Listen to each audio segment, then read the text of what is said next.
오늘은 조금 특별한 주제를 다뤄볼까 합니다. 어느 작은 양로원에서 할머니가 돌아가셨습니다. 간호사들이 조촐한 할머니의 짐을 정리하다가 그녀가 쓴 시를 발견하게 되었습니다. 시의 내용에 감동받은 간호사들이 이 시를 복사하여 모든 간호사에게 전달하였습니다. 그리고 모든 이들의 마음을 움직였던 이 시는 영상으로 만들어져서 소개되었고 인터넷을 통해 전 세계로 전달되었습니다. 그래서 오늘은 어느 양로원 할머니의 시를 소개하고자 합니다. 아래의 글은 어느 할머니의 글일 뿐이지만 우리 모두의 현재이거나 미래일지도 모른다는 생각을 하게 됩니다. 나이 들어서 요양원에 가지 않으려면 꼭 기억해야 하는 세 가지도 함께 들으시면 좋겠습니다. 어느 양로원 할머니의 시. 간호사님들, 무엇을 보시나요? 댁들이 저를 볼 때 무슨 생각을 하시나요? 현명하지 않고 변덕스러운 성질과 초점 없는 눈을 가진 투정이나 부리는 늙은 노인으로 보이겠지요. 음식을 흘린다고 핀잔을 주고 대체 왜 대답을 빨리 못하냐고 큰 소리로 말할 때면 전 정말 당신들이 조금 더 노력해 주기를 원했습니다. 당신들이 귀찮다고 나를 때리고 함부로 대할 때는 내 마음대로 움직이지 않는 몸뚱이로 저는 정말 용기를 내어 헛손질로나마 싸우고 싶었던 것이랍니다. 댁들이 하는 일도 못 알아차리는 것 같이 보이고 양말이나 신발 한 짝을 항상 잃어버리는 바보 같은 늙은 노인으로밖에는 안 보였나요? 내가 저항을 하든 말든 그것은 아무런 상관이 없다는 듯이 목욕을 시킬 때도 설거지 통그릇만도 못하고 대돌만도 못한 나의 몸뚱이에 눈물도 쏟아냈지만 흐르는 물에 감추어져 당신들 눈에는 보이지 않았겠지요. 음식을 나누어 먹는 것이 아닌 그냥 먹여주는 댁들의 눈에는 내가 가축보다 못난 노인으로 비추어졌나 봅니다. 댁들은 저를 그런 식으로 생각하나요? 당신들은 저를 정말 그런 식으로 보는 건가요? 제 팔에 든 수많은 멍자국들이 당신들 눈에는 망가진 보라색 도라지 꽃으로 보이던가요? 간호사님들, 그렇다면 이제 눈을 뜨고 그런 식으로 저를 보지 말아주세요. 이 자리에 꼼짝하지 않고 앉아서 나의 의지는 상실되어 댁들이 지시한 대로 행동하고 나의 의지가 아닌 댁들의 의지대로 먹고 온몸에 멍이 들어도 아픔을 삭혀야 되었던 제가 누구인지 말하겠습니다. 제가 10살 어린 아이였을 땐 사랑하는 아버지도 있었고 사랑하는 어머니도 있었고 형제들도 자매들도 있었답니다. 16이 되었을 땐 발에 날개를 달고 이제 곧 사랑할 사람을 만나러 다녔답니다. 20살 땐 평생의 사랑을 지키기로 약속하여 결혼하였고 나의 가슴은 고동쳤답니다. 25살이 되었을 땐 귀여운 어린 자녀들이 생겨났답니다. 당신들도 그런 어린 시절이 있었겠지요. 서로를 안아주고 감싸주는 행복한 가정이었답니다. 30살이 되었을 땐 어리기만 했던 자녀들이 성장하는 모습을 바라보며 우리 부부는 무엇과도 바꿀 수 없는 행복을 느꼈답니다. 지금 이 순간이 영원했으면 좋겠다. 이보다도 더 좋을 수는 없겠다 생각했습니다. 40살이 되었을 땐 어리기만 했던 아들, 딸들이 성장해서 집을 떠나게 되었지만 남편은 제 곁에 있어 슬프지 않았답니다. 50살이 되었을 땐 제 자식들은 직장에서 일을 하고 손주를 제 무릎에 안겨주었습니다. 그때 비로소 인생의 맛을 다시 느끼는 제 자신을 알게 되었답니다. 마침내 어두운 날들이 찾아와 내 옆에 있던 이가 먼저 하늘로 떠나게 되면서 앞으로의 삶을 생각해보니 두려운 마음에 몸이 오싹해졌답니다. 자녀들이 모두 자기의 자식을 키우고 있는 그 모습을 보고 난 내가 알고 있던 지난 날들과 내가 주고 받았던 사랑을 한번 떠올려 봤답니다. 저는 이제 늙은이가 되었는데 참으로 우습게도 늙은이를 바보처럼 보이게 만드는 것들을 보면서 세월은 참으로 잔인한 것 같다는 생각도 해봤답니다. 몸은 망가지고 우아함과 활기는 떠나버렸고 한때는 마음이었던 것들이 이제는 무딘돌이 되어버렸답니다. 시체와도 같은 이 늙은이 속에는 아직도 어린애 같은 마음은 살아있어 가끔씩은 다 망가진 이 가슴도 부풀어 오르는 때가 있답니다. 좋아하는 사람이 생겨 젊은 시절처럼 사랑도 하고 싶다는 꿈도 꾸어본답니다. 즐거웠던 일들을 기억해보고 고통스러웠던 일들도 떠올려보면서 저는 지금 다시 한번 용기를 내어 삶을 사랑하며 살아가려 합니다. 너무 짧고 빨리 지나간 지난 날들을 생각하면서 영원한 것은 아무것도 없다는 엄연한 현실을 받아들이기로 했답니다. 이제 사람들이여 눈을 떠보십시오. 투정이나 불의는 늙은이로 보지 말고 좀 더 자세히 나를 봐주세요. 당신의 아버지는 아니나 아버지일 수도 있고 당신이 어머니는 아니나 어머니일 수도 있습니다. 그냥 가축에게 모이를 주듯 하지 마세요. 그냥 먹고 싶습니다. 멍들게 하지 마세요. 가슴속에 멍을 안고 떠나지 않게 해주세요. 사는 동안에 하나뿐인 나의 간절한 소망입니다. 이 글을 보니 무슨 생각이 드시나요? 인간은 태어났다가 생로병사를 거치며 결국은 죽습니다. 대자연의 섭리 속에서 펼쳐지는 한편의 드라마와도 같은 인생사에서 지금 우리는 어디를 향해 가고 있을까요? 시대적 고려장이라고 불리우는 요양원의 현실이 이렇다는 것이 적나라하게 표현된 내용에 공감을 하면서도 어쩐지 애잔한 마음이 남습니다. 남의 일이 아닌 바로 나에게도 다가오고 있는 길이라는 현실에 씁쓸함도 느껴집니다. 우리는 왜 요양병원에 가야 하는가? 우리는 왜 요양병원에 보내야 하는가? 우리는 왜 요양병원을 끊을 수 없는가? 요양병원과 요양원이 과연 누구를 위해 존재하는 것일까 생각해 보셨나요? 이것은 시대의 흐름에 따라 필요하게 되었고, 현재는 없어서는 안 될 산업이 되어 버렸습니다. 그곳은 정말 병원일까요? 사실은 모두가 알고 있습니다. 죽기 직전까지의 시간을 최대한 버티는 곳이라고 말이죠. 모든 자식들이 그런 것은 아니겠지만, 늙은 부모가 귀찮아서 돈 몇 푼이면 해결된다는 아니란 생각에 요양원으로 보내지는 노부모들이 많아지고 있습니다. 그때 부모님의 슬픈 얼굴을 자세히 들여다보는 자식들이 얼마나 될까요? 애써 외면하고 모른 척 해야 하는 현실에 자식들의 가슴도 무너지는 경우가 많을 것입니다. 똑바로 쳐다보지 못하는 자식들의 면전에서 부모는 애써 슬픔을 보이지 않으려 굳어만 가는 얼굴에 미소를 띄웁니다. 나는 걱정하지 말고 잘 살라는 부모의 말 한마디가 팍팍한 현실을 살아가는 우리들의 가슴에 얼마나 와닿을 수 있을까요? 지금 한국의 사회는 진짜 많이 특이한 구조입니다. 정말 기형적인 구조가 되고 있습니다. 왜냐하면 아이를 낳지 않습니다.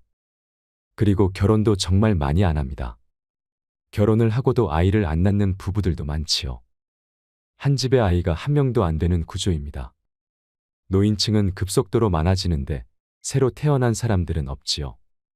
그럼 지금 30, 40대의 사람들은 20년 뒤 60살이 되었을 때 70대, 80대의 부모들을 부양해야 합니다. 그래서 이제는 노인이 노인을 부양해야 하는 시대라고도 할 수 있습니다. 스틸라이프라는 영화를 보면 주인공이 거두어들이는 시체들 대부분이 고독사입니다. 공무원이 직접 처리를 해서 장례를 치러줍니다. 그리고 그 장례식에는 아무도 참석하지 않지요. 아픈 부모를 자식들은 돌보지 않고 찾아오지도 않습니다. 전혀 본 적도 없고 친분도 없지만 나라의 녹을 받고 살아가는 공무원이기에 해야 하는 일입니다. 그렇게 삶과 죽음에 대해서 깊게 성찰을 하게 되는 작품입니다. 이 영화 속의 이야기가 이제는 우리 현실과 괴리가 있다고 느껴지지는 않습니다. 지금의 50, 60년대생 혹은 그 이전에 태어난 부모님들은 정말 많은 고생을 하셨을 겁니다. 아마 상상도 하기 힘들 정도로 엄청난 고생을 하셨을 거라 생각을 합니다. 과거에는 요양병원, 요양원 이런 게 별로 없었습니다. 그럼 부모님이 편찮으면 자식이 다 했을 겁니다. 아니면 시집온 며느리가 도맡아 해야 하는 상황도 많았습니다. 그렇게 수십 년을 살다 보면 내 나이가 60이 되는 거죠. 이 얼마나 비참한 인생인가요? 이제는 세상이 바뀌어서 인식도 많이 달라지고 굳이 힘들게 부양하지 않아도 된다고 생각을 하는 사람들도 많아졌지만 막상 보내려고 하면 여러 가지 문제들이 봉착하게 됩니다. 그만큼 쉽지 않은 결정인 것은 자명합니다. 요즘에는 요양병원과 요양원에 많이 보냅니다. 먼저 요양병원의 간병비는 장기요양보험의 대상이 아니기 때문에 환자나 간병인이 100% 본인 부담을 해야 합니다. 예를 들어 한 병실에 6명이 입원해 있다면 40만 원씩 거두면 총 240만 원이 됩니다. 그럼 간병인이 240만 원의 월급을 가져가는 거죠. 일반적인 요양병원에 입원을 시키면 법정 본인 부담금이라는 게 있습니다. 그게 보통 60만 원 정도가 되는데 기저귀 비용 등을 더하면 110만 원 정도는 잡아야 합니다. 시설이 좋은 곳은 간병비를 80만 원까지도 받습니다. 병원마다 차등이 있지만 110만 원이 최소한의 금액이라는 거죠. 그리고 시설 운영이 잘 되지 않는 곳은 시설의 질을 높이려고는 하지 않고 간병비를 낮추는 것에만 혈안인 경우가 많습니다. 그런 곳은 보내놓고도 기분이 찜찜합니다. 시설 투자나 서비스 질에 대해서는 노력이 없고 환자 유치에만 심혈을 기울이는 곳에 입원해 있으면 좋은 게 별로 없습니다. 그래서 가격이 합리적이면서 좋은 요양병원을 찾기란 하늘의 별 따기라는 것입니다. 두 번째로 요양원은 만 65세 이상이 되어야 가능합니다. 그리고 등급도 나뉘어져 있습니다. 그리고 상주하는 의사도 없습니다. 의사가 없는 게 정말 크지요. 실제로도 요양원에 입소한 어르신들 중에서는 큰 문제가 있음에도 불구하고 제때 치료를 받지 못하는 경우도 많이 있습니다. 그래서 사회적 문제가 된 경우들도 많습니다. 국비 지원이 된다고 하지만 그게 얼마나 질이 좋은 서비스를 제공할까요? 실제로 지금 요양원의 구조는 인력이 부족해서 혼자서 20명, 30명을 보는 시스템이라고도 합니다. 상대적으로 지원이 많은 국공립 요양시설은 들어가기도 어렵습니다. 지금 당장 입주되기를 해도 4년을 기다려야 합니다. 우리나라 요양원의 현실은 그냥 지나간 뉴스들만 봐도 별로 좋지 않다는 인식을 가지게 됩니다. 불과 이틀 전에 이런 기사가 났습니다. 요양원 입소 한 달 만에 멀쩡하던 아버지가 반송장이 되었다고요. 대형 병원을 찾아가 보니 요양원에서 밥을 억지로 먹이는 과정에서 흡인성 폐렴이 왔고 약물 과다 복용으로 신장 기능이 약화됐을 뿐만 아니라 영양 결핍과 탈수 증세까지 와서 중환자실 입원이 불가피하다는 설명이 돌아왔다고 합니다. 그런데 요양원 측에서는 우리가 오히려 난폭 행동을 견뎠다고 말합니다. 모든 요양원과 요양사 분들이 그렇다는 것은 아니지만 요양시설에 부모님을 보낸 수많은 보호자들이 혹시 내가 선택한 요양원은 아닌지 걱정할 수밖에 없는 기사이지요. 요양원은 종신형을 받은 죄수를 가두는 감옥이 아닙니다. 그런데 한국의 요양원은 꼭 감옥 같다고 말씀하시는 분들이 많습니다. 보건복지부가 발표한 현황에 따르면 시설 내 학대 건수가 급속도로 증가하는 추세라고 합니다. 죽음마저도 두렵고 비참하게 만드는 이 현실이 너무도 안타까울 뿐입니다. 그래서 노인분들도 이런 기사들을 많이 접하면서 요양시설에 일단 들어간다는 것 자체가 내가 죽으러 가는구나 라고 생각하게 됩니다. 인생의 끝자락에서 모든 것과의 이별을 준비해야 함을 알면서도 자식에게 버림받는 느낌을 받는 분들도 많습니다. 실제로 자신들이 감당하기 싫고 힘드니까 시설에 보내는 것은 부정할 수 없는 사실일 것입니다. 물론 자식에게 좋은 부모가 아니었다면 결정은 더욱 뻔할 것입니다. 그런데 한번 생각해 보세요. 아무리 좋은 호텔에 가도 우리 집만한 곳이 없다고 느끼는 것이 사람 마음입니다. 내가 아무리 돈이 많아서 최상급, 최고급 요양시설에 들어간다고 해도 내 집에 오고 싶은 마음이 당연할 것입니다. 익숙한 환경과 익숙한 사람들이 있는 곳이 제일 좋다는 것입니다. 어떻게 죽을지 준비를 하는 것도 나이가 들면 자연스럽게 생각을 해볼 문제라고 생각합니다. 만약 이 모든 것이 거스를 수 없는 시대의 흐름이라면 막연하게 걱정만 하고 있기보다는 노후를 행복하게 보낼 준비를 내가 직접 해야 하지 않을까요? 나이 들어 요양원에 가지 않고 독립하여 노후를 건강하게 보내려면 이것 세 가지만 기억하시면 좋겠습니다. 첫째는 육체적 독립입니다. 노후에 요양원에 가지 않고 다른 사람에게 의존하지 않으려면 육체적인 면에서 독립할 수 있는 능력을 갖추는 것이 가장 중요합니다. 건강 수명을 늘려야 하는 것입니다. 이를 위해서는 먼저 기초 체력을 유지하는 것이 매우 중요합니다. 기초 체력을 유지하려면 먼저 근력 운동을 하셔야 합니다. 나이가 들어갈수록 걷지 않으면 걷고 싶어도 못 걷게 된다는 말이 있습니다. 누우면 죽고 서면 산다는 말도 있지요. 나이 들어 근력이 줄어드는 순간 급속도로 노화가 시작됩니다. 인생 후반기를 살아가시는 분들은 갑자기 하반신이 가늘어지는 경험을 하시는 분들이 많으실 겁니다. 일찍 골다공증이 찾아오는 경우도 있고 허리나 어깨가 굽거나 상체가 앞으로 기우는 경우를 겪게 됩니다. 무릎도 온전히 피지 못하고 구부러진 상태로 굳어버리게 되는데요. 이것은 근력이 약해져서 근육이 우리 몸을 지탱해주지 못해서입니다. 이러한 증상이 심해지면 팔과 다리에 힘이 없어져서 일상생활을 정상적으로 영위할 수 없게 됩니다. 노후에 다른 사람에게 의존하지 않고 독립적인 삶을 살려면 근력을 유지하는 것이 그 무엇보다도 중요합니다. 아령을 들고 발 뒤꿈치를 들었다 내렸다 하거나 다리를 어깨 넓이로 벌리고 서서 무릎 높이까지 앉았다 서기를 한다거나 또는 누워서 윗몸 일으키기를 하는 등 꾸준히 근력 운동을 해보시길 바랍니다. 그리고 유산소 운동도 중요한데요. 대표적인 유산소 운동으로는 걷기나 줄넘기 하기, 수영과 자전거 타기 등 매우 다양합니다. 몸에 무리가 가지 않는 선에서 나에게 맞는 유산소 운동을 찾아서 꾸준히 해보세요. 제가 하나만 고른다면 걷기 운동을 추천하고 싶습니다. 왜냐하면 걷기는 언제 어디서나 누구나 할 수 있는 운동이기 때문입니다. 그리고 중요한 것이 균형 운동입니다. 우리나라 65세 이상 어르신들 중에 낙상 사고로 사망하는 경우가 정말 많습니다. 사고 사망 원인 중 2위가 낙상 사고라고 하는데요.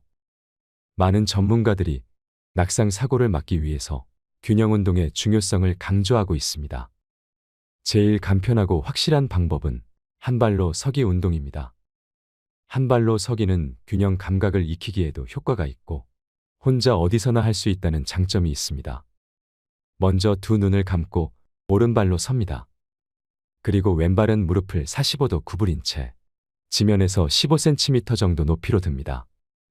두 손은 허리에 대면 됩니다. 쉬운 것 같아도 눈을 감고 한 발로 서면 우리가 몇 초 동안이나 버틸 수 있을까요? 한번 해보시면 상당히 어렵다는 것을 알 수 있습니다.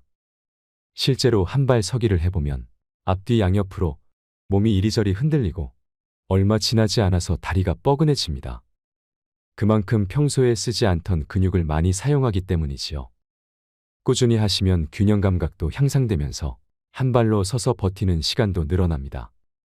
둘째는 정신적 독립입니다.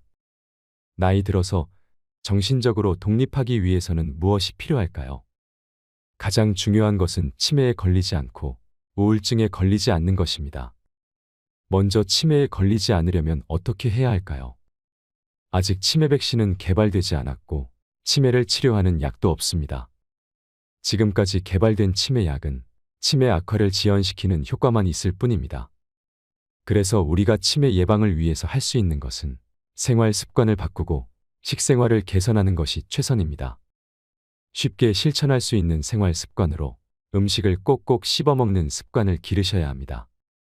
우리가 음식을 씹으면 그것만으로도 뇌의 혈류량을 증가시켜 뇌를 활성화시킵니다.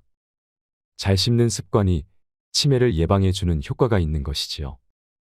껌을 자주 씹는 것도 도움이 될 수 있습니다. 그리고 일기를 쓰는 습관도 길러보세요. 치매 환자들에게는 한 가지 특징이 있습니다. 치매 초기에는 장기 기억은 잘 회상하면서도 단기 기억은 잘 기억해내지 못하는 것입니다. 그 이유는 단기 기억을 만들어내는 기관인 해마라는 부위가 망가졌거나 기능이 떨어지기 때문입니다. 이를 막으려면 매일 일기를 쓰는 것이 좋습니다. 일기를 쓰면서 생각을 떠올리면 그것이 해마에 자극을 주어 해마의 기능이 퇴화되는 것을 막고 더 나아가서는 향상시키기까지 한다고 전문가들은 이야기합니다. 그리고 새로운 일에 도전하고 머리를 많이 쓰는 생활 습관을 들이세요. 뇌는 자극을 먹고 산다고 할 만큼 끊임없는 자극을 원합니다. 자극 중에서도 뇌가 가장 좋아하는 자극은 바로 새로운 자극입니다. 뇌가 환호하는 자극이 될 수 있는 것을 많이 경험해 보세요.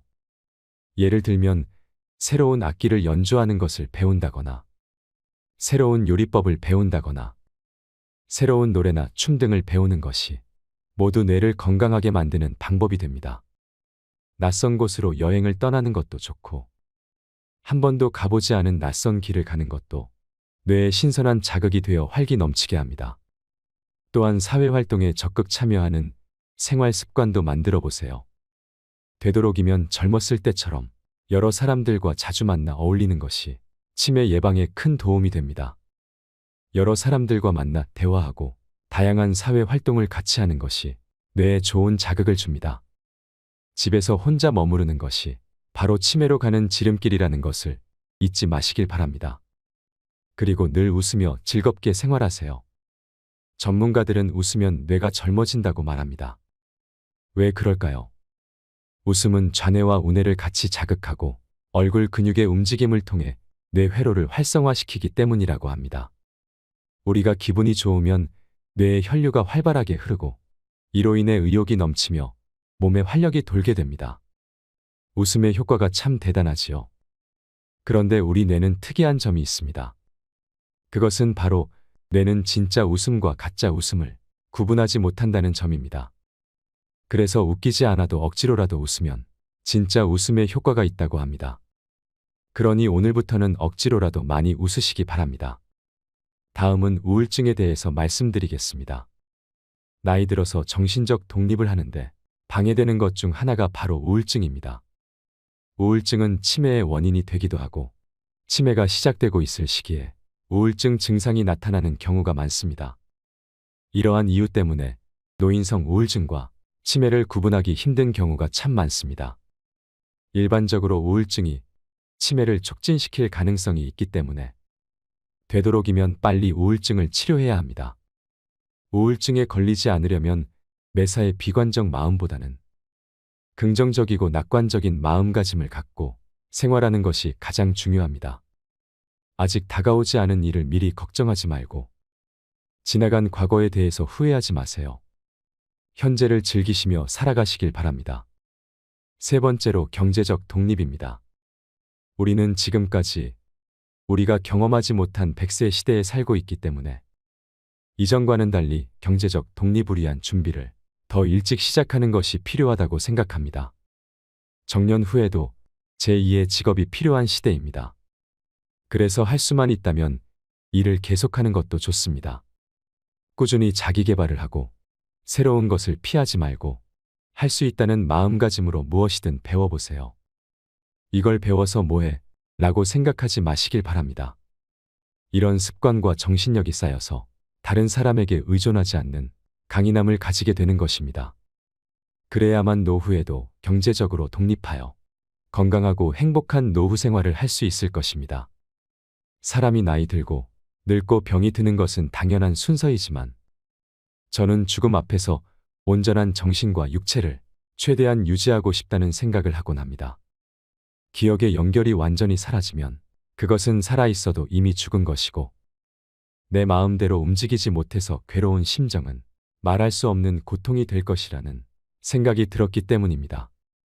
가족이 큰 질병에 걸리면 사실 웃을 일이 하나도 없습니다. 그냥 모두가 괴롭고 삶 자체가 힘들어집니다. 대부분 돈 문제로 시작해서 싸우게 되고 부양의 문제로 자녀들이 다투게 되는 것은 당연한 수순일지도 모릅니다. 그 모습을 바라보는 부모는 얼마나 마음이 아플까요? 아무것도 해줄 수 없는 현실에 눈물만 흐를 것입니다. 그러니 우리는 움직여야 합니다. 그래서 사는 동안 건강하고 행복해야 합니다. 법륜 스님께서 말씀하신 인생 조언 4가지가 있습니다. 첫째, 행복을 구걸하지 마세요. 남이 어떻게 나오느냐에 따라서 행복과 불행이 결정된다는 것은 내 인생의 칼자루를 남이 들고 있는 것이나 마찬가지이기 때문입니다. 남이 어떻게 하든 나는 아무 문제 없다는 중심을 잡고 당찬 마음으로 내 인생을 살아가세요. 둘째, 모르면 물어서 알면 되고 틀리면 고치면 되고 잘못했으면 뉘우치면 됩니다. 이것이 어떤 조건에서도 주눅들지 않고 내가 내 인생의 주인공으로 살아가는 방법입니다. 이런 자세로 인생을 살면 겁날 것이 없습니다. 셋째, 인생에는 정답이 없습니다. 우리 모두는 각자 자기가 선택한 대로 살다가 갈 뿐입니다. 어떤 선택을 하느냐가 중요한 것이 아니고 어떤 선택을 했든 그에 따른 책임을 지면 됩니다. 넷째, 잘 산 인생은 높은 자리에 오르고 성공한 것이 아니라 내일 죽어도 여한이 없는 삶입니다. 누구나 죽는다는 것을 알고 있지만 마치 영원히 살 것처럼 오늘 하루를 허투루 보냅니다. 그러니 최선을 다하는 하루하루를 쌓아나가서 죽는 날 여한을 남기지 마시길 바랍니다. 내가 했던 모든 것이 나의 미래입니다. 오늘 알려드린 노후를 잘 보내기 위한 3가지. 육체적 독립, 정신적 독립, 경제적 독립을 꼭 기억하시길 바랍니다. 살아있을 때 누릴 수 있는 행복을 누리세요. 이상으로 인생 철학이었습니다. 철학이 있는 당신의 삶을 응원합니다. 2, 3분 사이에는 죽었는지 샀는지 구분도 못한대요. 현실인지. 마침 뒤에서 기다리고 있던 사람이 누구냐 하면은 간호사였어. 간호사가 기다리고 있었는데 앞에 사람이 벼락을 맞아 팍 쓰러지니까 어떻게 배운 대로 심폐소생술을 시작을 한 거예요. 심폐소생술을 시술을 해갖고 살려낸 거야. 이게 육신을 살려내면 영혼이 아무리 천국에 가도 다시 돌아와야 되는데 육신으로. 그래서 세상에 돌아온 거예요. 그래서 옛날에는요, 사람이 죽을 때 눈을 뜨고 죽고 입을 벌리고 죽으면 눈을 감겨주고 입을 다물어 줬던 이유가 영혼이 다시 돌아오지 못하게 하려고. 그렇게 다물어 줬다는 거예요. 근데 이 사람은 너무 천국에서 행복하게 있는데 이 간호사가 이 주책맞게 심폐소생술을 해서 살려낸 거야. 눈을 떴고 당신은 병원에 있습니다. 의사들이 눈앞에서 오갑니다. 안타깝지만 당신은 오래 살지 못할 것 같습니다. 당신은 슬프면서도 이상하게 마음이 차분해집니다. 뭐라 설명할 수 없는 감정인데요. 눈앞 의사들도 너무 태연해서 당신에게 위로가 될 정도입니다. 병실로 옮겨졌고 가족들이 보입니다. 가족들은 당신에게 용기를 주지만 사실은 그들이 절망하고 있습니다. 의사가 당신을 보러 왔습니다. 당신은 얼마나 더 살 수 있는지가 가장 궁금합니다. 그는 통계적인 임상 경험으로 당신에게 대략 얼마만큼 시간이 남았는지 알려줄 수는 있습니다. 그러나 의사도 신은 아니기에 확신할 수는 없습니다. 때문에 많은 의사가 애매한 답을 들려주죠. 물론 당신이 의사가 예상하는 것보다 더 오래 살 수도 있습니다. 그러나 안타깝게도 당신이 바라는 것보다는 일찍 죽게 될 것입니다. 당신은 갑자기 변하기 시작합니다. 몸이 불균형에 빠진 것 같은 느낌이 들고 힘이 잘 들어가지 않습니다. 또 갑자기 딸꾹질이 날 수도 있고 이유 없는 가려움증이 생길 수도 있습니다. 이런 현상을 의사들은 증상의 부담이라고 부르는데요. 건강하던 때와는 다르게 당신이 스스로 몸의 감각에 신경 쓰다 보니 생기는 현상입니다. 마음도 약해질 대로 약해졌습니다. 곧 가족들의 손을 다시는 잡을 수 없다는 것을 절감합니다. 올해 크리스마스에는 가족과 무슨 약속을 했었나 생각하게 됩니다. 어떤 형태로든 당신은 슬픔에 사로잡힙니다. 지극히 자연스러운 마음이죠. 그러나 슬퍼만 하기에는 시간이 얼마 없습니다. 이제 당신이 죽는다는 사실에 대해 진지하게 생각해야 합니다. 의사들이 당신에게 무엇을 해주길 바라나요? 혹은 무엇을 절대 하지 않기를 바라나요? 누군가는 기계적인 인공호흡을 바라지 않고 누군가는 강제의 영양주입을 원하지 않습니다. 이런 문제를 결정해야 하는 것은 매우 힘든 일입니다. 원하지 않는 죽음이지만 피할 수 없기에 죽음의 세부 사항을 당신이 결정해야만 하는 거죠. 이럴 때는 그간 삶에 대한 질문을 던져보면 좋습니다. 살면서 당신이 잘했던 일이 무엇이었나 가만히 생각해 보는 거죠. 가혹할 수도 있지만 죽음은 당신이 견뎌야 하는 일입니다. 하지만 온전히 당신만의 일은 아닙니다. 장례업체 사람들이 당신을 어떻게 모실지 궁금해할 것입니다. 화장이냐 매장이냐, 시신은 어떻게 할 거냐. 당신에겐 생각하고 싶지 않은 일들이지만 그들에겐 매우 중요한 문제입니다. 당신이 가족에게 어떤 의지를 남겨놓는다면 큰 도움이 될 것입니다. 정말 시간이 얼마 안 남았습니다. 이제 당신의 심장은 박동을 멈추고 발이 차가워질 겁니다. 호흡도 잦아들고 감각이 조금씩 무뎌질 텐데요. 무서울 수도 있지만 당신만 겪는 일은 아닙니다. 아시다시피 죽음은 유일하게 모든 이에게 공평하게 찾아오는 것이니까요. 죽어간다는 것은 매우 역동적인 과정입니다. 당신의 삶만큼이나 특별하게 당신만의 방식으로 죽음을 받아들이면 어떨까요? 지금 막 당신의 신체가 생명과 작별을 고하는 과정을 시작했습니다. 차분하게 눈을 감으세요. 좋습니다. 잘하셨어요. 그동안 정말 수고 많으셨습니다. 장례식장에 많은 사람들이 찾아와 눈물을 흘립니다. 하지만 사진 속 당신의 마지막 얼굴은 너무나도 밝게 웃고 있습니다. 사진 속 얼굴이 너무 아름답고 빛이 나 더욱 슬퍼지네요. 정작 당신은 살면서 얼마나 자주 이렇게 밝게 웃어봤나요? 당신은 평생 세상의 한 부분이었습니다. 당신은 친구들과 가족에게 그들의 삶의 바탕에서 소중한 사람이었습니다. 하지만 이제 당신은 떠나고 없습니다. 그래서 지금 이 시간이 아주 특별한 것입니다. 이 시간은 다시 오지 않습니다. 이건 선물 같은 것입니다. 사람들이 죽기 직전에 느낄 수 있는 감각에 대해 생각해 보신 적이 있나요? 반드시 당신이 알아야 할 이야기였을 거라 생각합니다. 우리는 실제 임종을 앞둔 사람들의 심리를 간접 체험하면서 오늘 또 분명하게 살아야 할 이유를 찾게 됩니다. 당신이 숨쉬는 일상이 얼마나 숭고한 순간들인지 생각해보는 시간이 되셨길 바랍니다. 황창현 신부님의 행복특강 바로 시작하겠습니다. 영상이 마음에 드신다면 구독과 좋아요, 알림 설정 부탁드립니다. 지난주에 앤더슨 시 코리아라는 뉴욕의 정형외과 의사가 벼락 맞은 얘기를 했습니다. 벼락을 맞아서 죽었더니 몸에서 영혼이 빠져나와서 자기 시신을 장모님이 쫓아내려와서 울고불고 하고 이 사람아 죽으면 어떻게 하나? 그런데 자기 시신을 보고 있는데 정작 본인은 하나도 안 슬프더라는 거예요. 그러니까 죽은 영혼은 여러분들 슬프지 않아요. 그러니까 여러분들 죽은 영혼을 위해서 너무 슬퍼하는 것도 죽은 영혼 멋쩍게 만드는 거예요. 누구한테 맡겨? 하느님한테 맡겨야 돼요. 앤더슨 시 코리아는 의사는 딱 영혼이 나왔을 때 아, 내가 죽었구나. 내가 이제 떠날 때가 됐구나. 보통 2, 3분 사이에는 죽었는지 샀는지 구분도 못한대요. 현실인지. 그래서 이거를 미국에서는 ND라고 Near Death Experience라고 그래요. 임사체험, 근사체험, 죽음 체험이라고 그래요. 죽음의 선상에서 왔다 갔다 하는 거예요. 그래서 이제 아내하고 딸하고 마지막 작별을 해야 되겠다 생각을 하고 아내하고 딸이 있는 호텔로 걸어가려고 그러는데 걸어가지지가 않더래요. 여러분들 죽은 영혼들이 처음으로 착각하는 게 육신이 아직도 있는 줄 안 되는 거예요. 육신은 이미 저기 누워있고 영혼만 나온 거예요. 그래서 육신이 있는 줄 알고 차가 지나가면은 차를 피하려고 막 그런다는 거예요. 육신도 없는데.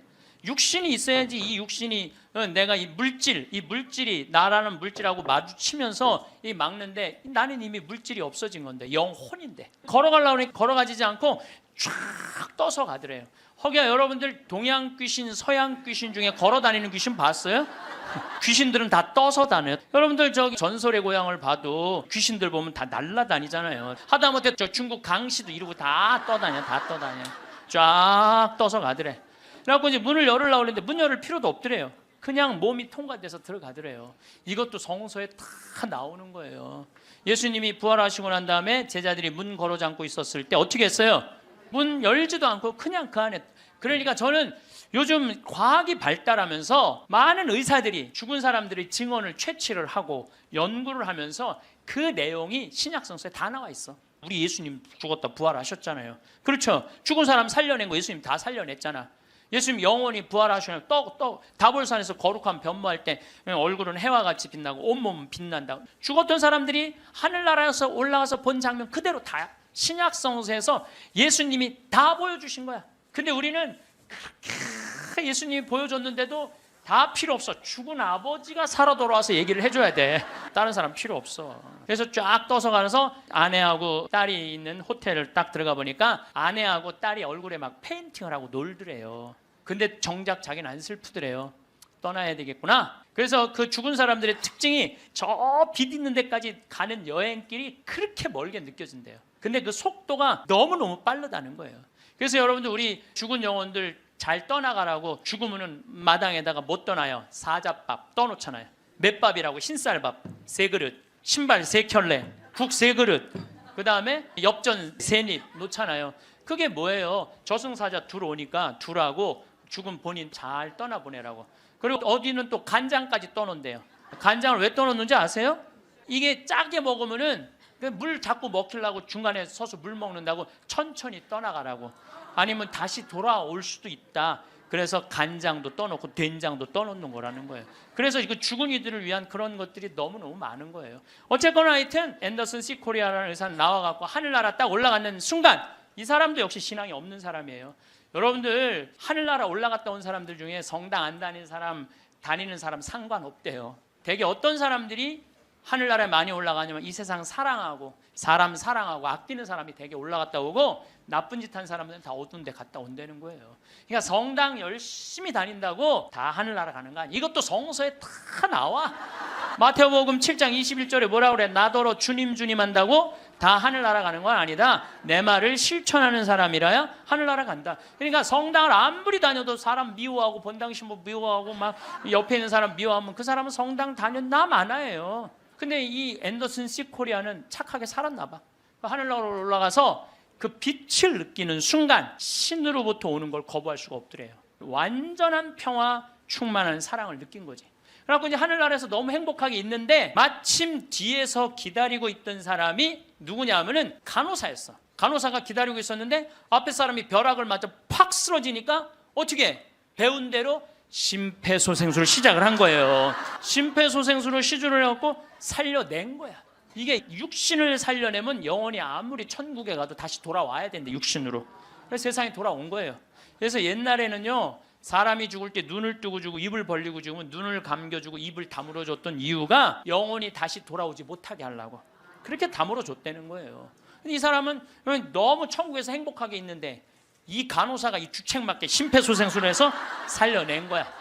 살아 돌아왔는데 이 앤더슨 씨 코리아라는 의사는 문제는 하늘나라에서 들은 음악이 너무 아름다웠던 거야. 하늘나라 간 사람들의 특징이 뭐냐면 너무나 아름다운 음악을 들은 게 그 사람들의 특징이야.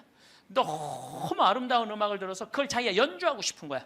그래서 이 사람은 94년부터요 박사학위가 2개야. 심리학 박사에 정형외과 박사인데 이 사람은 바이엘부터 피아노를 배워요. 배워서 2002년에 음반을 발표를 해요. 내가 유튜브를 통해서 그걸 들었는데 너무너무 연주를 잘하더라고요. 아니 무슨 무당이 갔다 오거나 뭐 이런 사람이 갔다 오면 무당도 무시할 건 안 되죠. 여러분들 무당도 신 내림 받은 무당은요 무시하면 안 돼요. 강신무들은요 무당 무시하면 안 돼요. 그 사람들은 뭔가 있는 거예요.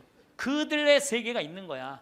이게 그냥 옛날에는 뭐 우리 교회만 나와 이게 아니야. 이제는 인간한테 있는 영적인 기운은요 그 상관없는 거예요. 어쨌거나 하여튼 이 사람 연주하는 걸 들어보니까 내가 너무너무 아름답더라고. 우리 가톨릭 안에도 벼락 맞아 죽은 사람 있죠. 95년 5월 5일 콜롬비아의 글로리아라는 치과 의사가 논문을 쓰다가 책 찾으러 이 사촌 여동생하고 가다가 벼락을 맞아 죽어요. 그 사촌 여동생은 그 자리에서 즉사예요. 항상 신앙이 열심히 해갖고 목에 목걸이를 하는데 글리 들어가고 심장을 완전히 그냥 강탈을 해버려요. 그 자리에 죽어버려요. 그리고 이 글로리아라는 의사는 벼락을 맞았을 때 어떤 일이 벌어지느냐면 간이 다 타요. 간이 다 타고 신장도 다 타요. 난소도 다 타버려. 난소도 다 타버리고 이 젖꼭지로 번개가 나와요. 그래갖고 이 오른쪽 젖꼭지가 날아가버려요. 젖이. 그럼 완전히 다리도 다 타고 완전히 죽은 거죠. 근데 이 여동생이 그 병원에 또 의사였어. 의사들이 죽었다. 이거 산소호흡기 뛰자. 절대 못 뛰겠다. 난 우리 언니는 죽은 게 아니다. 이 사람은 영혼이 이제 나가갖고 하늘나라 올라가갖고 천국, 연옥, 지옥 다 돌아다니는 거예요. 그리고 이 사람은 16살 때 낙태를 해요. 그러면서 하느님이 너 낙태한 거 그래 다 보여주는 거야. 그냥 자기가 살아생전에 자기는 막 맨날 그냥 미용하고 막 옷 엉덩이 뭐 이런 것만 신경 쓰던 여자야. 성당도 열심히 다니긴 했지만은 그거보다는 세상 일에 더 많은 매력을 가졌던 여의사예요. 예쁘고.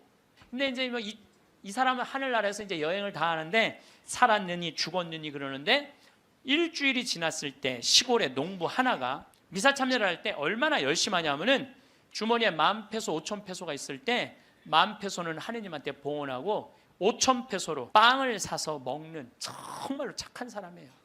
여러분들 주머니에 10만 원짜리하고 10,000원짜리 있으면 여러분들 얼마짜리 낼 것 같아요? 10,000원짜리?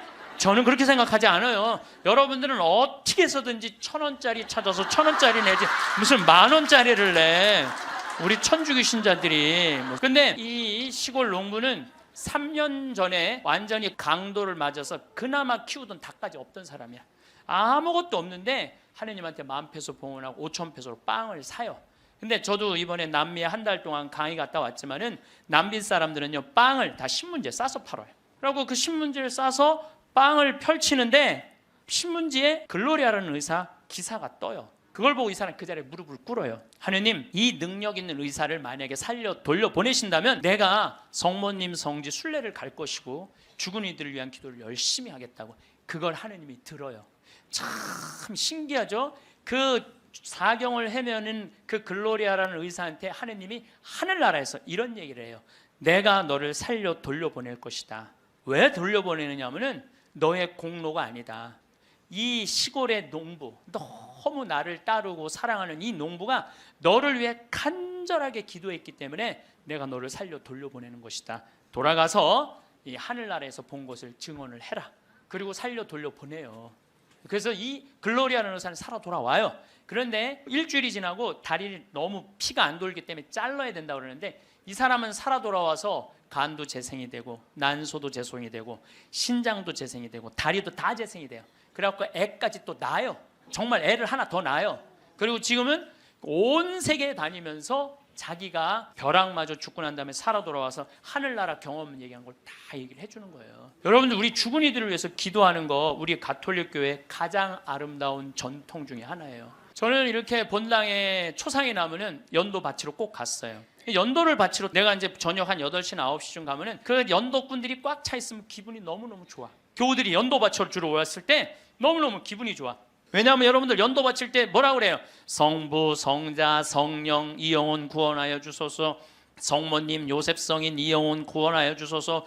모든 천사들 이름 부르면서 이영혼 구원하여 주소서. 베드로, 야고보, 요한, 안드레아, 베네딕토, 루시아, 아네스 이영혼 구해달라고 계속 성인들 이름 부르면서 구원해달라고 그러잖아요. 그럼 여러분들 생각을 해봐요. 우리가 이제 죽으면 하늘나라 올라가면은 하느님이 심판하지 않는다니까요. 베드로한테 맡겼잖아요. 베드로가 이제 천당 보낼지 연옥 보낼지 지옥 보낼지 결정할 거 아니야. 혼자 결정하지 않을 거예요. 수호천사 부르고, 아까 성서에도 얘기했잖아요. 하늘의 천사가 너를 지켜보고 있을 것이다. 수호천사 부르고 수호 성인 부르고 연관된 성인들 다 불러서 천당 보낼 거냐 지옥 보낼 거냐 연옥 보낼 거냐 얘기를 할 거야. 근데 밑에서 계속 이름 불러대면 성인들이 회의하다 뭐라 그럴 것 같아요? 야, 우리 이름 이렇게 불러대는데 웬만하면 올려 보내자 그냥. 그게 바로 연도의 효과예요. 연도의 효과. 그래서 여러분들 본당에서 세상 떠나는 교우들이 연도 났다 그러면은 시간 내서 꼭 가서 술을 먹으라는 것도 아니고 그냥 잔칫밥을 먹으라는 것도 아니에요. 그냥 여러분들 가서 연도 바쳐주는 거 최고의 선물이에요. 제가 지난 봄에 우리 교구에 젊은 신부님 엄마가 돌아가셔서 61에. 근데 그 엄마가 나 한참 병 모으고 비누 공장 할 때 많이 도와줬던 엄마야. 송탄 본당 자매님인데 내가 또 너무 우리 생태마을에서 그 아들은 지금 유학 가 있는데 우리 생태마을에서 같이 나오고 일도 많이 하고 그래서 내가 사순식에 인천교구에서 사순 피정을 해주고 저녁 주일날 밤 9시에 송탄 장례식장을 갔어요. 갔는데 사순식이면 신부들이 얼마나 피곤해. 하루 종일 성사 주고. 그런데도 그 9시에 그 엄마를 위해서 신부들이 30명이 모여 있더라고요. 다음 날은 물론 주교님이 월요일날 장례미사를 해주시죠. 그런데 우리 수원교구는 신부님 부모님이 돌아가시면 주교님이 미사하기 전에 계속 매 시간 미사를 해요. 와서 그게 우리 신부들이 그 동기 신부들에 대한 예의야. 예의. 그래서 매 시간 그러니까 수백 명이 우리 수원교가 한 450명 되니까 수백 명이 와서 미사를 해주는 거야. 근데 그날도 내가 이제 마침 주례를 하게 돼갖고 미사를 주례를 하는데 하늘나라에서 회의하는 소리가 들리더라고요. 아니 진짜로 하늘나라에서 회의하는 소리가 들리더라니까요. 이번 분은 대단한 분인가 보다. 이거 신부들이 수백 명이 이렇게 미사를 봉헌하니 이번 분은 그냥 묻지도 따지지도 말고 올려보내라. 그래서 우리 신부 엄마는 묻지도 따지도 않고 천당 올라갔을 거예요. 분명히. 지난 봄에 또 내가 대국교구 교우들 위해서 토요일 날 강의를 갔어요. 그때도 1000명 이상 모였어요. 근데 오전 10시 강의인데 저는 항상 어디든 2시간 전에 도착을 해요. 강의 2시간 전에 도착을 해서 미리 이제 밥을 먹어요. 근데 이제 밥 먹을 때는 이 옷에 튀면 안 되니까 항상 사복을 먼저 입어요.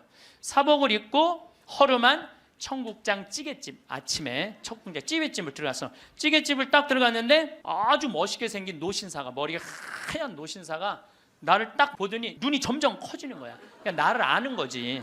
나를 아는데 근데 이제 로만 칼날 아내니까 진가민가 했나 봐요. 그렇다고 내가 가사 걷고 저는 황창현 신부입니다 이렇게 할 수가 있나. 그냥 아시는 걸로 끝나는 거죠. 그래서 앉아갖고 이제 그 노신산 먼저 밥이 나왔어요. 근데 밥을 독특하게 드시더라고. 밥이 나왔는데 밥 몇 숟갈을 한 몇 알을 떠더니 뚜껑에 딱 올려놓더니 잠깐 이러더니 밥을 먹기 시작하더라고. 독특하다. 저건 개신교법도 아닌데, 독특한 우리 천주교법도 아니고. 그래서 이제 나도 이제 밥이 나와갖고 이제 난 이제 성호를 이제 긋고 이제 밥을 먹으려고 이제 사복을 입었어도 성호를 딱 끄니까 성호를 그니까 그때서 그 노신사가 이렇게 말하는 거예요. 혹시 황창현 신부님이시냐고. 그래서 나 황창현 신부 맞다고. 그랬더니 자기는 불자라는 거예요. 불자인데 신부님 행복 특강을 돈도 안 내고 너무 잘 본다는 거야. 어쩜 이렇게 젊은 신부가 모르는 게 없냐고. 자식들한테 한 푼도 주지 말고 다 쓰고 통장에 500만 원만 남기라는 말 너무너무 공감한다고, 너무 고맙다고 그러더라고요. 그래서 감사합니다. 그리고 이제 내가 그분이 불자라는 말을 들었을 때 밥을 왜 몇 알을 떠놓고 뚜껑에 올렸는지 알아요. 영혼밥 떠놓은 거예요. 영혼밥. 네, 아까 내가 사자밥 말씀드렸죠. 우리 죽으면 영혼들 떠나 보내듯이 여러분들 우리도 밭에 나가고 일할 때 참 나오면 밥 몇 알 뿌리면서 뭐라 그래요? 이게요, 제가 아까 얘기했지만은 이게 영혼은 천주교 신자들만의 공유물은 아니에요. 모든 인간들이 죽어서 영원한 여행을 떠나는 거예요. 그 여행을 우리는 좀 안전한 동아줄을 떠나는 거고, 하느님 믿지 않은 사람은 어느 줄을 잡아야 되는지 모르고 떠나는 것 뿐이죠. 우리는 좋은 줄을 잡고 있는 거죠. 영혼밥 떠는 거죠. 그래갖고 이제 그 노신사는 이제 밥 먹고 갔어요. 나도 이제 밥을 다 먹고 계산을 하려고 그랬더니 아주머니가 아까 그 노신사가 밥값을 내고 갔다는 거예요. 내가 그때 깨달은 진리가 하나 있어요. 우리 천주교 신자들이요, 밥 먹을 때 반드시 성호를 긋고 먹어야 돼. 그래야지 뭔가 얻어먹는 게 있는 거예요. 여러분들 성호를 거야지. 지난달에도 우리 생태마을의 부관장 신부들하고 내가 또 신학교 보낸 신부들하고 여행을 같이 갔어. 단풍 여행을 갔어. 단양이라는 곳을 갔는데 전심에 이제 신부들 꽤 많았죠. 능이버섯 찌개를 시켰어요. 우리들 많이 시켰어요. 그래서 이제 다 나왔고, 야 우리 기도하고 먹자 그랬고 성호를 딱 긋는데 저쪽에서 아저씨 하나가 오더니 황 신부님이냐고 그러더라고요. 그렇다고 그러니까 자기 성당 안 다니는데 신부님 강의 너무 재밌게 보고 있다고, 밥값은 내가 내겠다고. 그래서 이 성호 걷는 게 진짜 중요해. 성호 걷는 게. 우리 천주교 신자들 영혼밥 떠나요 안 떠나요?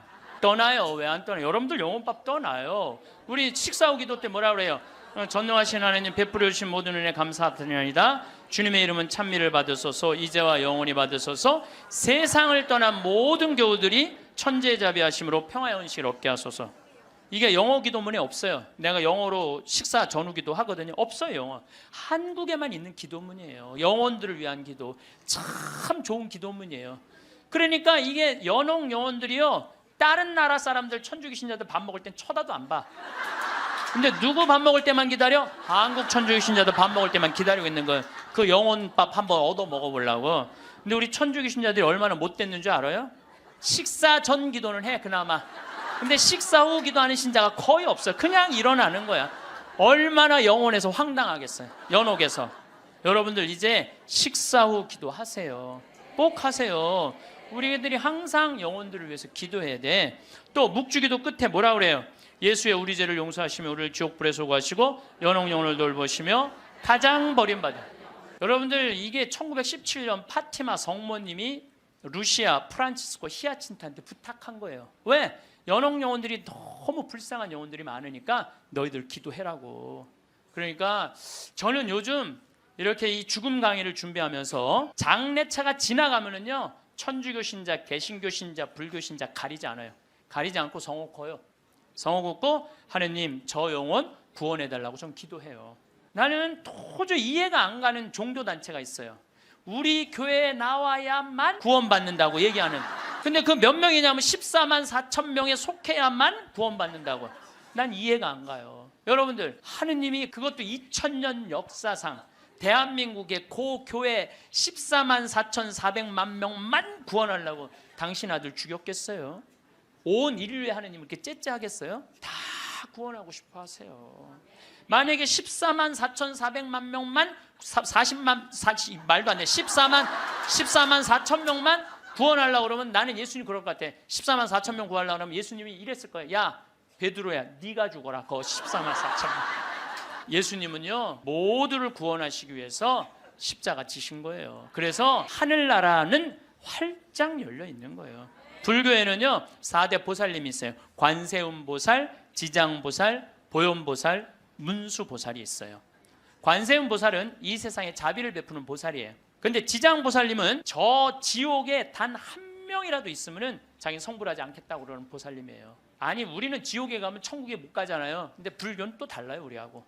그러니까 지옥의 마지막 한 명까지 구원하겠다는 게 그 보살님의 마음인 거야. 나는 그 보살님이 너무 마음에 들어. 이게 난 하느님의 마음이라고 생각 들어요. 하느님의 마음. 그러니까 여러분들도 모든 사람들이 구원받을 수 있도록 항상 기도하셔야 돼요. 여러분들은 구원 받을 것 같아요? 안 받을 것 같아요? 여러분들 구원 받아요. 적어도 이 시간 강의 듣겠다고 여기 나와서 앉아있는 여러분들은 구원 받아요. 여러분들 천당 간다는 확신 있으면 행복하지 않겠어요? 행복하죠? 내가 이제 막 죽을 때가 다 됐어.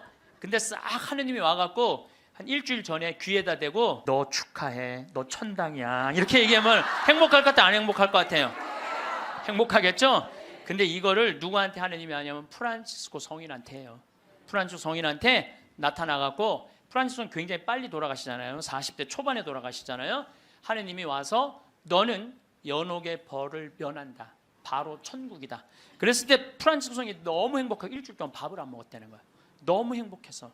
나도 지금 하느님이 오늘 저녁에 와갖고 창현아 너 천당이야. 너 우리 인사발령 신부들 인사발령 굉장히 기다려지거든요. 뭐 저야 뭐 평창에 있으니까 뭐 인사발령이 별로 없으니까. 그래도 신부들 인사발령 굉장히 기다려져. 그 인사발령 때 가고 싶은데 너 거기야라고 얘기하면 신부들이 얼마나 좋겠어요. 근데 우리 마지막 인사발령 너 천국이야. 마지막 인사발령. 근데 마지막 인사발령이 너 지옥이야. 그러면 어떻게 될 것 같아? 가슴이 철렁하죠. 여러분들은 구원 받으세요. 예수님은요 마테오복음에 지옥 얘기 그렇게 많이 안 하세요. 마테오복음에 천국 얘기는 37번 하고 지옥 얘기는 13번밖에 안 해요. 다른 복음에는 아예 지옥이 거의 없어요. 많이 나와요. 한두 번밖에 안 돼요. 그리고 나머진 한번 오늘 저녁에 집에 가서 성서 읽어보세요. 여러분들 눈이 확 뜨일 거야. 끊임없이 하늘나라 얘기를 해요. 끊임없이 기쁜 소식 얘기를 해요. 하늘나라, 하늘나라, 하늘나라. 내가 이만큼 하늘나라에 관련된 성서가 꽉 차 있어요. 그러니까 하느님이 주고 싶은 거는 뭐예요? 하늘나라예요. 예수님이 뭐하러 그렇게 십자가에 고통스럽게 돌아가셨겠어요? 우리한테 천국을 주기 위한 거예요. 요한복음 3장에 보면은 예수님이 니코데모하고 얘기할 때 이런 얘기를 해요. 믿는 사람은 누구나 사람의 아들 안에서 영원한 생명을 얻게 하려는 것이다. 하느님께서는 세상을 너무나 사랑하신 나머지 외아들을 내줬다고 그래. 이 내줄 때는 확실히 주는 거예요. 내주시어. 그를 믿는 사람은 누구나 멸망하지 않고 영원한 생명을 얻게 하셨다. 하느님께서 아들을 세상에 보내신 것은 세상을 심판하시려는 것이 아니라, 예수님이 한 말이에요. 하느님께서 아들을 세상에 보내신 것은 세상을 심판하시려는 것이 아니라 세상이 아들을 통하여 구원을 받게 하시려는 것이다. 참 쉽죠? 믿기만 하면 되는데 그게 이렇게 어려워? 믿기만 하는데 그게 그냥 천장 쳐다보고 있는 거야 없는 거야 이러고 앉아 있으니 참.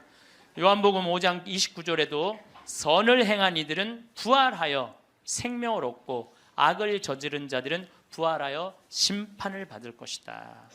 요한복음 5장 39절에 이런 얘기가 나와요. 너희는 성경에서 영원한 생명을 찾아 얻겠다는 생각으로 성경을 연구한다. 바로 그 성경이 나를 위하여 증언한다. 그런데도 너희는 나에게 와서 생명을 얻으려고 하지 않는다. 근데 왜 예수님은 우리한테 지옥 얘기를 가끔 하셨을까? 여러분들 자식들 이렇게 교육시킬 때 어떨 때는 좋은 얘기도 해주고 어떨 때는 혼내기도 하고 그러죠? 똑같은 거예요. 근데 혼낼 때도 여러분들 꼭 굳이 애를 그냥, 우리 어머니가 나 어렸을 때 너 정말 다리 밑에서 주워왔는데 진짜 너 다리 밑에 갖다 버린다 이런 얘기 참 많이 하셨어요. 나는 원래 내가 고향이 다리 밑이 내 고향인 줄 알았어요. 하도 그런 얘기 많이 들어갖고. 근데 우리 어머니는 한 번도 다리 밑에 날 버리지 않으셨어요. 예수님도 똑같은 거예요. 아니 아버지가 자식 지옥 가기를 원하는 아버지가 어디 있어요? 그건 아버지가 아니지. 근데 우리는 하느님의 사랑을 많이 믿지를 못해요. 참 왜 이렇게 의심하는지 몰라. 저는 본당 신부 10년을 하는 동안 총회장님 4분하고 살았어요. 근데 이 4분의 총회장님들이 정말 열심히 했어요. 일을. 그러니까 우리 동창 신부들이 성당에 오면 맨날 총회장이 있는단 말이야. 야, 니네 총회장을 어떻게 하길래 저렇게 열심히 하냐? 나 별말 안 했어. 딱 한마디밖에 안 했어. 무슨 말 했는데? 나는 총회장님을 믿는다. 믿는다는 말 한마디에 총회장님 책임감을 느끼는 거예요. 본당 신부가 믿는다는데. 그러니까 저는 강의 다닌다고 성당 거의 있었던 적이 없어. 맨날 성당 비우고 돌아다녔는데 2번 다 성당을, 신설 성당이니까 성당을 하나는 전 신부님이 져주신 거 내가 완성을 했고, 2번째 성당은 내가 처음부터 끝까지 졌거든요. 그래도 저도 성당에 생전 안 붙어 있었어요. 그래도 성당 너무 잘 져줬어. 근데 누가 다 책임진 거예요? 총회장이 다 책임. 뭐 때문에? 내가 믿는다는 말 한마디에. 여러분들, 그 많은 신들 중에, 인도에는 신이 3억 명이나 된다는데, 그 많은 신들 중에 야훼 하느님 당신만을 나의 주님으로 믿습니다라고 고백하면은 하느님은 나한테 책임감 느낄 것 같아, 안 느낄 것 같아? 아니, 저놈이 날 믿는다는데 저거 하나 천당에 못 데려오겠어요? 근데 만약에 여러분들이 어느 날은 믿는 것 같고 어느 날은 안 믿는 것 같고, 그럼 하느님은 어떠실 것 같아요? 어느 날은 책임져야 될 것 같고 어느 날은 책임지지 않아도 될 것 같고 그러네. 믿으려면 어떻게 믿어야 돼? 확실하게 믿어야 돼. 그리고요, 제가 예비자 교리 참 잊지 못하는 예비자가 하나 있었어. 6개월 동안 그렇게 예수님에 대해서 얘기하고 성경에 대해서 얘기하고 예수님 증언했는데, 6개월 후에 교리 마지막 끝에 자, 마지막으로 질문해 보십시오. 그랬더니 딱 손을 들더니 신부님 솔직히 얘기해 달라는 거예요. 뭘 솔직히 얘기하냐니까 진짜 예수님 믿냐고 솔직히 해달라는. 6개월 지났는데. 자, 여러분들도 저한테 그렇게 물어보고 신부님 솔직히 한번 얘기해 보라고. 예수님 믿느냐고. 내가 이스라엘 다녀오고 과달루페 가고 파티마 가고 루르도 가고 또 수많은 사제생활 23년 하면서 수많은 신앙 체험하고 나도 신앙 체험하면서 내가 느낀 게 있어요. 내가 확실하게 나한테 물으면 내가 얘기할게. 하느님 확실하게 살아계셔. 그런데 문제는 내 영혼의 상태 때문에 하느님을 느끼지 못하는 거예요. 하느님은 그냥 계셔. 근데 내 이놈의 영혼이 왔다 갔다 하는 거지. 하느님이 있다 없다 하는 게 아니야. 내 마음 안에 신앙이 있다 없다 하는 거지. 하느님은 그냥 그대로 그 자리에 계셔. 내가 깨어서 기도하고 주님을 끊임없이 찾고 주님께 찬양을 드리고 감사를 드리면요, 주님은 응답해 주세요. 근데 혼자 그냥 방구석에 갖고 있는 거야 없는 거야 이러면은요, 아무리 대답해 주고 싶어도 방구석에서 나와야지. 근데 여기 지금 나와 있는 분들은 대답을 듣잖아요. 마태복음 25장에 슬기로운 처녀, 미련한 처녀 얘기가 나와요. 슬기로운 처녀 등잔에는 기름이 많았고 미련한 처녀 등잔에는 기름이 하나도 없었어. 미련한 처녀들은 어떤 처녀들이 미련한 처녀들이냐면 맨날 의심하고 성당도 안 나오고 가난한 사람도 안 도와주고 그냥 이러고 있는 처녀들이 미련한 처녀들이에요. 슬기로운 처녀들은 어떤 처녀들이야? 명동에서 피정 있다 그러면 아침부터 와서 앉아있고, 이 처녀들이 기름 종지에 기름이 많은 처녀들이에요. 여러분들이 이웃에게 복음을 선포하고 참된 삶의 길, 진리의 길을 가르쳐주는 거 기름 한 방울 모으는 일이에요. 성교에는 어느 누구도 개인이 지옥에 떨어졌다고 단정 짓지 말라는 거예요. 하다못해 어떤 부인이 남편이 다리에서 뛰어내려서 죽었어. 자살을 했어. 너무 매일매일 우는 거야. 내가 이건 정말 책에서 내가 읽은 거예요. 요한 마리 비안네 신부님한테 찾아간 거야. 신부님, 천주교에선 자살하면은 지옥에 간다는데 우리 남편은 다리에서 뛰어내려 죽었는데 어떻게 하면 좋으냐고. 근데 이 요한 마리아 비안네 신부님이 내 속을 뻥 뚫리는 얘기를 했어요. 그 신부님이 뭐라고 그랬냐면 그 부인한테 걱정하지 마라. 당신 남편 지옥 안 갔다. 무슨 소리냐. 지옥에 간다는데 그 다리 밑에서 강까지 떨어지는데 시간이 굉장히 오래 걸린다는 거예요. 떨어지는 사이에 회개를 했다는 거예요. 웃을 일이 아니에요. 아니 내가 왜 말만 하면 웃어. 실질적으로 그 순간에 회개할 수 있다는 거예요. 그리고 당신 남편은 그 순간 떨어지면서 회개를 했기 때문에 지금 연옥에서 지금 훈련을 받고 있으니까 걱정하지 말라고. 연옥벌이 끝나면 천국에 올라가니까. 그래서 여러분들, 우리가 예수 마리아 요셉만 외워도 연옥에 7년제가 감해진대요. 예수 마리아 요셉, 누구 불쌍한 영혼들 기억하여 주소서. 3종 기도만 해도 10년을 감해진다는 거예요.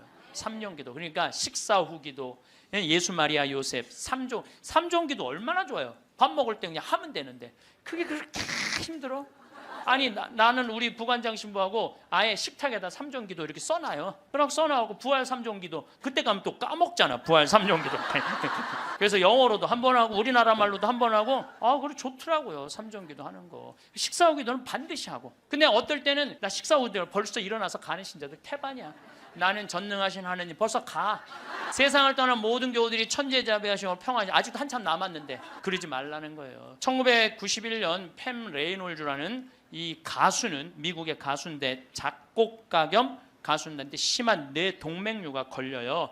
이 수술은 굉장히 위험한 수술이에요. 왜냐하면 이 사람을 수술하면 뇌에 있는 피를 다 빼야 돼. 뇌에 있는 피를 다 빼고 심실정지, 심장을 정지시켜야 돼. 그러니까 사실은 죽이는 거예요. 죽였다가 다시 살리는 수술이야. 그런데 이 사람이 97년에 수술을 해. 애리조나 대학에서. 이때 지금은 죽음 이후의 세계에 대한 연구가 미국이 너무 많이 해요. 100개 대학에서 연구를 하고 있어요. 지금 우리나라만 지금 죽음 이후에 대한 관심이 없지 미국엔요 그런 책 뭐 애프터 라이프 뭐 죽음 이후의 세계 뭐 너무너무 책이 많아요. 뭐 영어로 된 책 내가 미국에 가서 이 강의하니까 엄청나게 선물을 하더라고요. 어쨌든 이 팸 레이놀즈가 수술할 때는 의사들이 완전히 죽이는 수술이니까 저 사람이 진짜 영혼이 빠져나오느냐 그거 참관을 해요. 근데 여러분들 이 사람은 뇌에 피를 빼고 심장을 전지시키고 완전 마취를 하고 수술하는 거예요.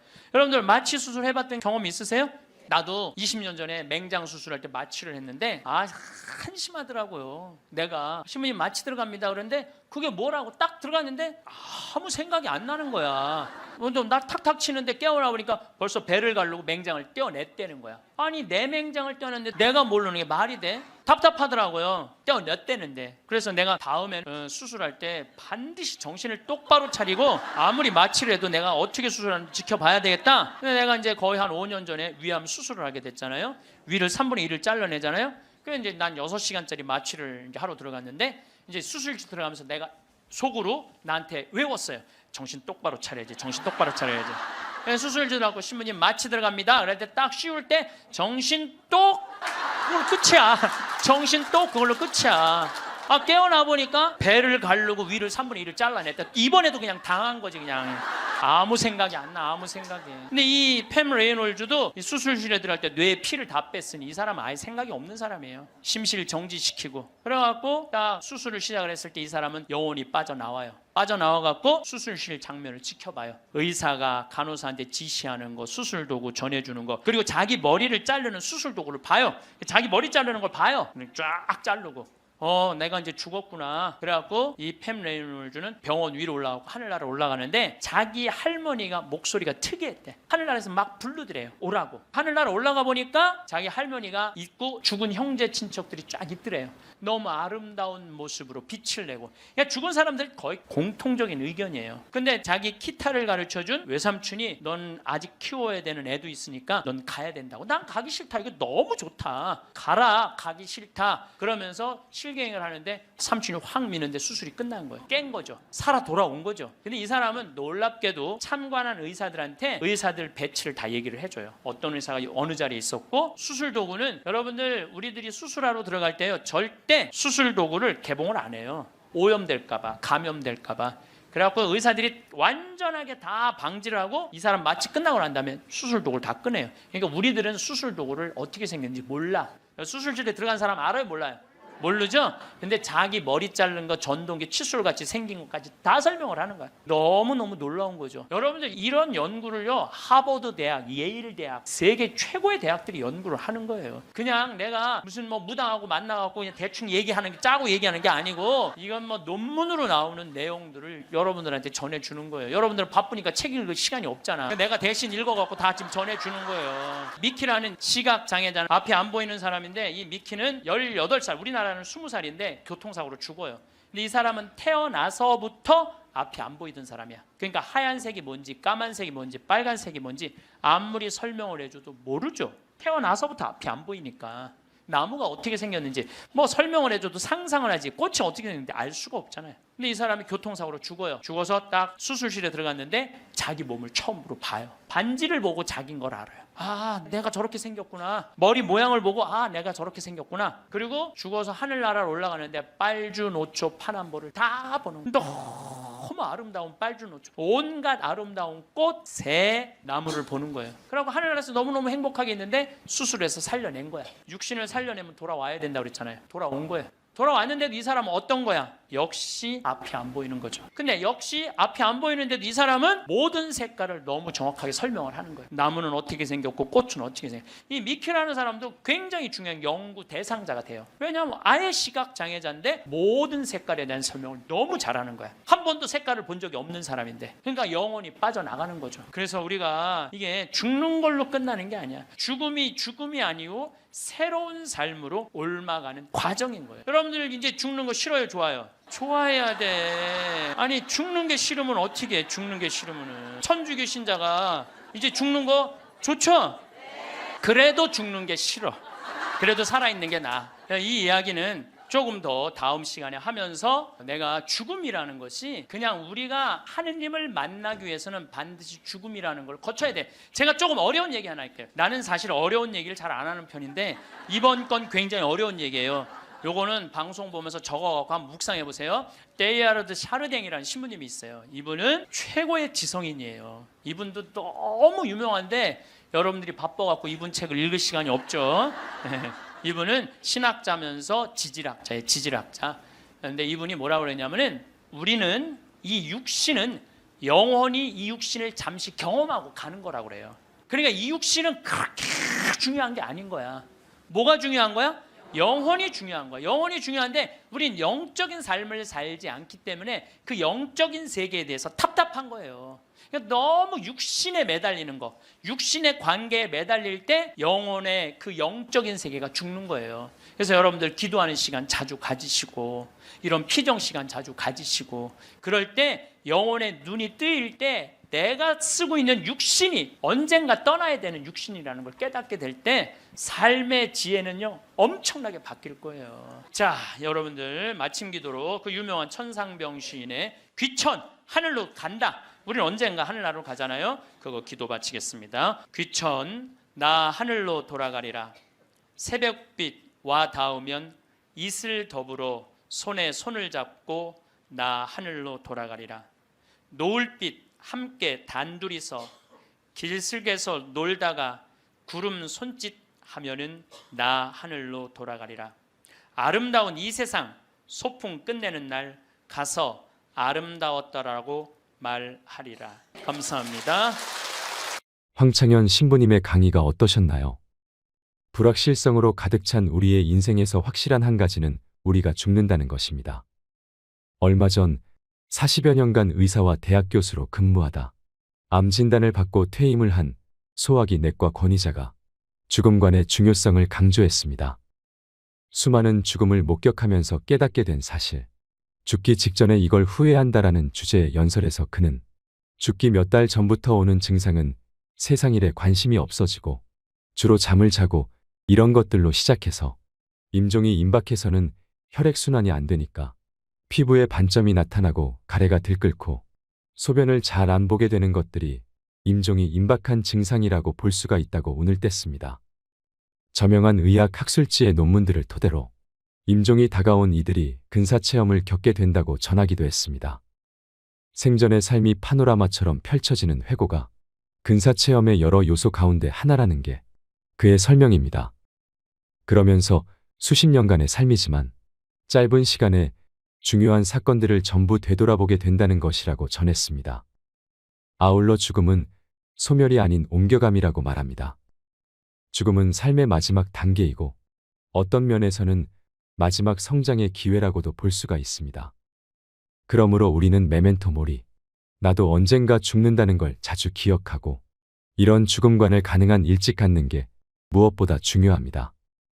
암 환자가 가장 후회하는 부분으로는 후회와 원망의 반응이 대표적이라고 합니다. 또 암에 걸리기 전으로 돌아간다면 무엇부터 할 것인가라는 물음에는 후회하지 말고 무엇이든 조금 더 일찍 했으면 좋았겠다는 대답이 많았습니다. 그러면서 많은 사람들이 빨라도 40대 후반, 50을 보는 나이에 비로소 그런 생각을 하지만 이런 생각을 10년만 좀 더 빨리 했다면 자신의 삶 자체가 상당히 많이 달라지지 않았을까 생각한다고 답했다고 합니다. 나는 어떻게 죽음을 맞이할 건지, 우리는 건강할 때부터 생각해 봐야 합니다. 병이 없을 때, 건강할 때 유언장을 쓴다든가 사전연명의료의향서를 작성해 봐야 됩니다. 건강할 때 생각해 보고 필연적으로 맞게 될 죽음을 어떻게 맞이하고 해나갈 건지 생각을 자주 하는 게 굉장히 중요합니다. 여러분, 죽음을 두려워하지 말고 죽음에 의연해지세요. 그러면 행복한 노후, 행복한 죽음을 맞이할 수 있을 것입니다. 이상으로 책틀맨이었습니다. 지혜를 쌓는 당신의 오늘이 아름답습니다. 더 좋은 영상으로 찾아뵙겠습니다.